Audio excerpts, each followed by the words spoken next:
Olá, queridos irmãos e irmãs, dia 26 de março, sexta-feira da quinta semana da Quaresma. Continuamos aí refletindo sobre o Evangelho de João, mas hoje o capítulo 10, versículos do 31 ao 42. Naquele tempo, os judeus pegaram pedras para apedrejar Jesus. E ele lhes disse: Por ordem do Pai, mostrei-vos muitas obras boas. Por qual delas me quereis apedrejar? Os judeus responderam: Não queremos te apedrejar por causa das boas obras, mas por causa de blasfêmia, porque sendo apenas um homem, tu te fazes Deus. Jesus disse: Acaso não está escrito na vossa lei? Eu disse: Vós sois deuses? Ora, ninguém pode anular a Escritura.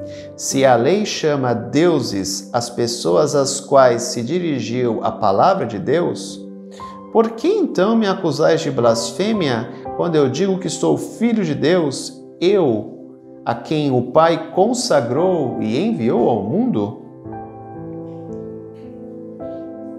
Se não faço as obras do meu Pai, não acrediteis em mim. Mas se eu as faço, mesmo que não queirais acreditar em mim, acreditai nas minhas obras, para que saibais e reconheçais que o Pai está em mim e eu no Pai. Outra vez procuravam prender Jesus, mas ele escapou das mãos deles. Jesus passou para o outro lado do Jordão e foi para o lugar onde antes João tinha batizado, e permaneceu ali. Muitos foram ter com ele e diziam: João não realizou nenhum sinal, mas tudo o que ele disse a respeito deste homem é verdade. E muitos ali acreditaram nele. Novamente aqui nós vemos que o grande problema da falta de crença das autoridades religiosas de Jerusalém com relação a Jesus.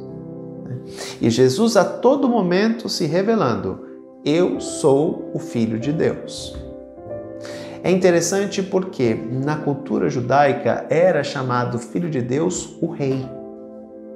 Todos os reis de Israel, a partir de Saul, Davi, todos eles eram ungidos com óleo e se tornavam filhos de Deus. Filhos de Deus. Portanto, Jesus se apresenta como Filho de Deus e indiretamente ele se apresenta como Rei.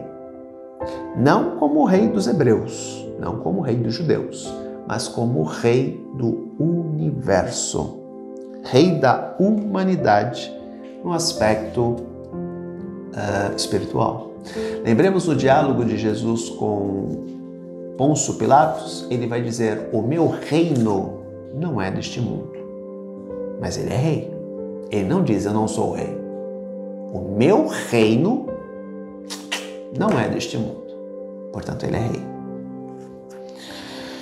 Só que isso é uma grande problemática para aqueles homens que estavam vendo em Jesus somente um ser humano normal.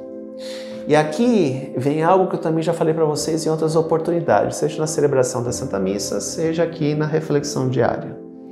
Aqueles homens, inclusive os discípulos, e poderia dizer até que principalmente os discípulos, não tinham a real noção de quem Jesus era de fato. Porque era impossível na cultura judaica Deus se encarnar no pecado. Lembremos que o corpo é fonte de pecado para o hebreu. É impuro. Portanto, Deus não poderia nascer na impureza. E lembremos de algo extremamente importante, né? Jesus nasce no estábulo. Que é lugar mais sujo do que um estábulo? Mais impuro do que um estábulo? Pois ele já nasce na impureza, né? Mas na cultura judaica seria impossível, inimaginável Deus nascer no pecado, na impureza, no corpo. Portanto, eles não tinham real noção de quem realmente era Jesus. Eles entendiam o Filho de Deus como sentido metafórico, não como sentido real. Só que Jesus se apresenta como Filho de Deus de maneira real, não metafórica. Veja a confusão de interpretações. Enquanto Jesus fala, eu sou o Filho de Deus real, eles interpretam que ele é o Filho de Deus simbolicamente falando, não de maneira real. Os discípulos só vão compreender quem Jesus é de fato quando Jesus, isso na minha visão, faz a passagem do Jesus de Nazaré, o Jesus histórico, para o Jesus o Cristo. Isso acontece na ressurreição. O ungido, o Cristo. Jesus histórico, Jesus de Nazaré, que depois vai morar em Cafarnaum, e o Jesus o Cristo, o Filho de Deus.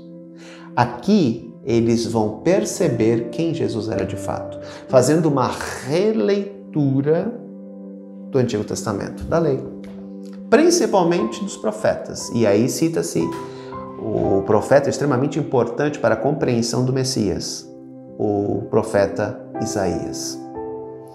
Só depois da ressurreição de Jesus que eles vão compreender quem Jesus era de fato. Até lá não.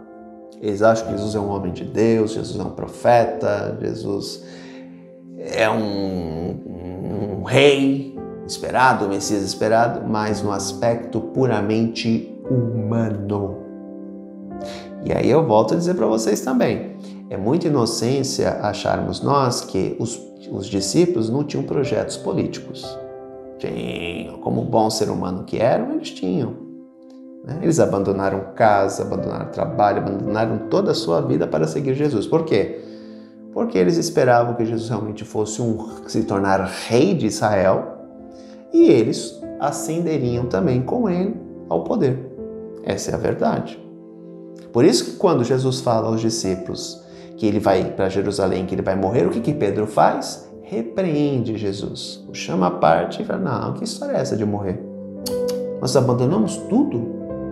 Casa, família, trabalho, tudo para te seguir, e tu vai dizer pra gente que tu vai para Jerusalém para morrer? Que história é essa? Aí nós entendemos que eles estão seguindo um homem que pode ascender ao trono, não um servo sofredor que dará a vida pela humanidade. Porque as compreensões de Filho de Deus são diferentes. Uma é simbólica, a outra é real. Jesus fala de maneira real, eu sou o Filho de Deus.